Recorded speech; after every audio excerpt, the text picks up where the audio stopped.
Walking or moving from one place to another appears effortless on the surface.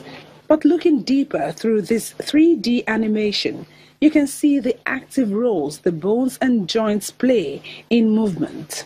However, these joint functions can be impaired by a medical condition known as arthritis. We say arthritis, simply put, is a chronic degenerative condition of any joint in the body, right from the joints in the neck to the back to the upper limbs to the spine, the lower limbs, even the foot and the ankle.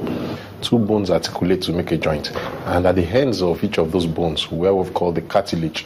Now, that cartilage is usually nourished by what we call the synovial fluid.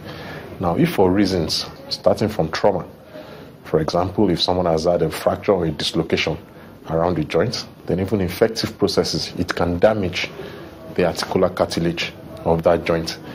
You understand? And if it's a weight-bearing joint, for example, when you put more load and stress on that joint, the rate of regeneration of that cartilage would be faster.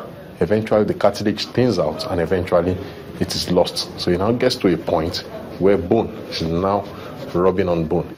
These bones rubbing on each other result in pain, which is one of the symptoms of arthritis.